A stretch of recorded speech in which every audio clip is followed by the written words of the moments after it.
America అధ్యక్షుడు Donald Trump ప్రతీకార సుంకాల ప్రకటనతో అంతర్జాతీయ స్టాక్ మార్కెట్లు కుదేలయ్యాయి. ఇదే అంశానికి సంబంధించి మరింత సమాచారం స్టాక్ మార్కెట్ నిపుణుడు డాక్టర్ అనిల్ గారిని అడిగి మా ప్రతినిధి శ్రీకాంత్ మరిన్ని వివరాలు అందిస్తారు.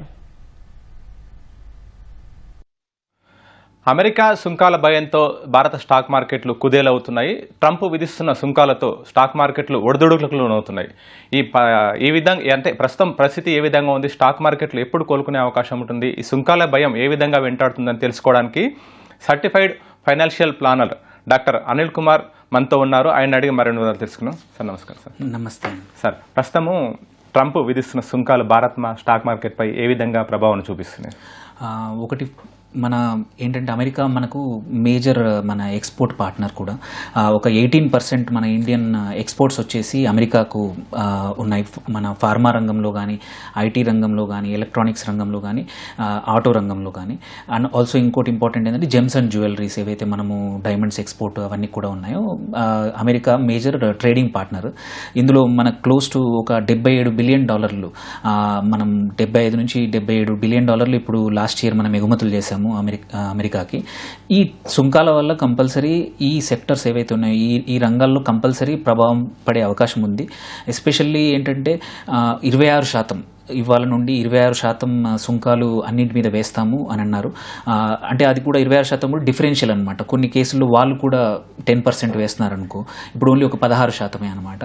ఏ రంగాలు ఎట్ ద ఎండ్ ఏంటంటే అన్నీ ఈక్వలెంట్గా వాళ్ళు ఏంటంటే ఈ పర్పస్ ఎందుకు ట్రంప్ చేస్తుంది ఏంటంటే వాళ్ళ అమెరికాలో ఉత్పత్తులు లేవు, ఇప్పుడు మ్యానుఫ్యాక్చరింగ్ జరగట్లేదు, మొత్తం అన్ని ఎగుమతులు వేరే కంట్రీస్ నుంచి అవుతున్నాయి. మొత్తం వాళ్ళ ఎకానమీ అంతా దిగుమతులపైన డిపెండ్ అయిపోయింది అనమాట. దానివల్ల అక్కడ జాబ్స్ పోతున్నాయనే భయంతో ఈ సుంకాలతో మళ్ళీ అమెరికన్ మ్యానుఫ్యాక్చరింగ్ని మళ్ళీ స్టార్ట్ చేయాలనేది వాళ్ళ ఆలోచనతో జరుగుతోంది. బట్ ఒకటి అడ్వాంటేజ్ ఇందులో కూడా అంటే ఇట్లాంటి ఆపదలో కూడా మన భారతదేశం మార్కెట్లకు కానీ సెక్టర్స్ కంపెనీస్కి కూడా చాలా అవకాశాలు కూడా వచ్చే ఉన్నాయి. ఎందుకంటే మనకన్నా ఎక్కువ, మనకి 26% వేస్తే చైనాకి 50% సుంకాలు వేశారు. అలాగే వియత్నాం అనేదర్ ఇంకొక మ్యానుఫ్యాక్చరింగ్ ఎక్కువగా జరిగే ఇప్పుడు ఎస్పెషల్లీ టెక్స్టైల్స్ కానీ ఇప్పుడు కొన్ని సర్వీసెస్ కూడా అక్కడ నుంచి అవుతున్నాయి. వాటికి మనకన్నా ఎక్కువ టారిఫ్ ఉందన్నమాట. సో ఈ భయాలు ఏవైతే ఉన్నాయో ఒక 15-20 రోజులు స్టాక్ మార్కెట్లు ఎస్పెషల్లీ అన్ని సెక్టర్లు కాదు, ఓన్లీ అంటే మన ఇండియన్ మార్కెట్ యొక్క పరిస్థితి ఎట్లా ఉంటుందంటే 70% మన మార్కెట్ డొమెస్టిక్ డ్రివెన్, అంటే మన ఓన్ కన్జంప్షన్. మన ఇండియన్ పాపులేషన్ 1.4 బిలియన్ ఉంది కాబట్టి చాలా రంగాలు మన ఓన్ ప్రొడక్షన్ పైన, మన ఓన్ కన్జంప్షన్ పైనే డిపెండ్ అయి ఉంటాయి. సో లైక్ చైనా అయితే ఎక్స్పోర్ట్ డ్రివెన్, మళ్ళీ తైవాన్ కానీ, వియత్నాం కానీ, ఫిలిప్పీన్స్ కానీ ఇవన్నీ ఎక్స్పోర్ట్స్ పైన 50% ఆఫ్ వాళ్ళ జీడిపి డిపెండ్ అయి ఉంటుంది. మనకు అంతగా ఎక్కువ డిపెండ్ అయ్యి లేదనమాట. సో కొన్ని సెక్టర్స్లోనే ఈ ప్రభావం ఉండబోతోంది. అయినప్పటికీ స్టాక్ మార్కెట్ మాత్రం భారీగా ఒడిదుడుకులకు లోనవుతుంది. ఎందుకంటే సెంటిమెంట్, అంటే జనరల్గా స్టాక్ మార్కెట్ అంటేనే సెంటిమెంట్ పైన ఆధారపడి ఉంటుంది. దాదాపు గత కొన్ని సెషన్లో కూడా మనం బాగా మొత్తం డౌన్ఫాల్ చూస్తున్నాం.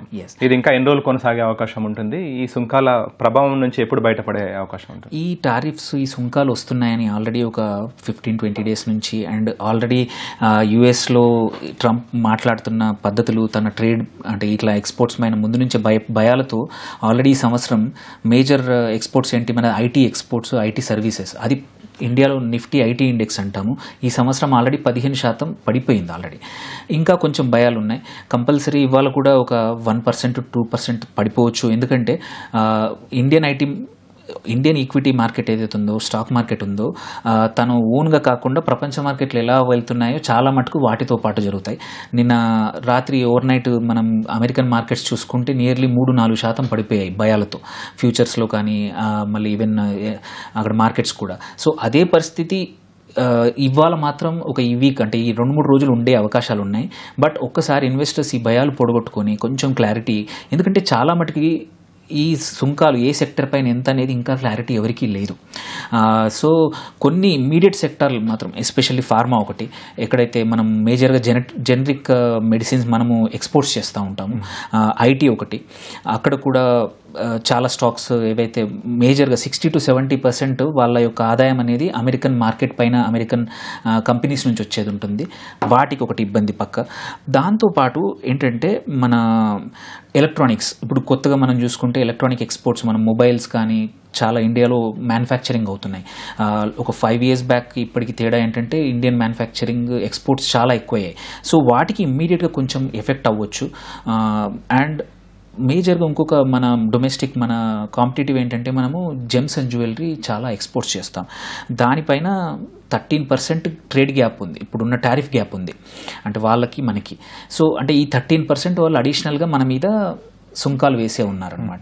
సో ఇప్పుడు జనరల్గా భయపడాల్సిన అవసరం ఎందుకు లేదంటే కొన్ని సెక్టార్స్లో టారిఫ్స్ మన దగ్గర తక్కువ ఉన్నాయి. సో ఏంటంటే రెసిప్రొకల్ మనం ఎంత వేస్తున్నామో అమెరికా కూడా అంత వేయబోతుంది అనమాట. సో అన్ని సెక్టార్స్ మీద ఇబ్బంది పడదు. యాక్చువల్లీ ఇప్పుడు దీని నుంచి కొన్ని సెక్టార్స్కి అవకాశాలు వచ్చేటిన్నాయి, ఎస్పెషల్లీ టెక్స్టైల్. ఆల్రెడీ చాలా కంపెనీస్ మన బంగ్లాదేశ్ జరిగిన తర్వాత ఇండియాలో మళ్ళీ ప్రొడక్షన్ స్టార్ట్ చేశాయి. ఎందుకంటే బంగ్లాదేశ్ మేజర్ కాస్ట్ వైజ్ ఇప్పుడు వేరే కంట్రీస్ అన్నీ కూడా మనకన్నా ఎక్కువ సుంకాలు ఉన్నాయి కాబట్టి చాలా కంపెనీస్ ఈ అడ్వాంటేజ్ తీసుకుంటాయి. ఇంకొకటి ఇంపార్టెంట్ ఏంటంటే మన కేంద్ర ప్రభుత్వము ఆల్రెడీ ట్రంప్తో కొంచెం ఫ్రెండ్లీగా ఉండడం వల్ల మనం చూసాం, మోడీ గారు వెళ్ళినప్పుడు ఆల్రెడీ 2-3 సెక్టార్స్లో సుంకాలు తగ్గించామన్నమాట. అంటే మనము వాళ్ళతో మాట్లాడడానికి రెడీగా ఉన్నామని మనం ఆల్రెడీ చెప్పాం.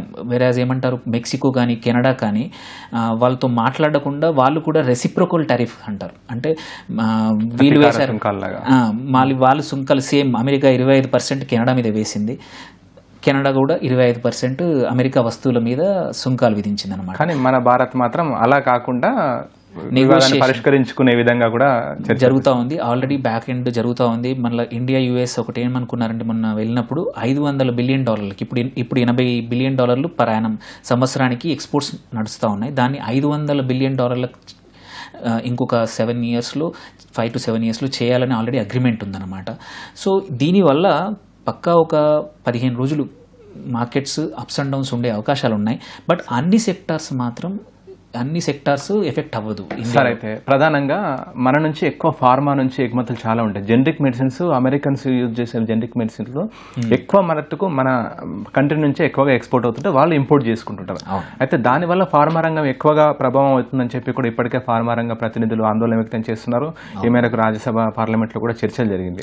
దీనిపైన అంటే ఏ విధంగా కొలిక్కి వచ్చే అవకాశం ఉంటుంది సార్ ఈ ఫార్మా రంగంకి సంబంధించి? దీంట్లో కూడా మనకి ఒకటి ఏంటంటే కొన్ని రెసిప్రొకల్ ఏవైతే టారిఫ్స్ మన దగ్గర ఉన్నాయో వాటిని తగ్గించే అవకాశాలు ఒకటి ఉన్నాయి.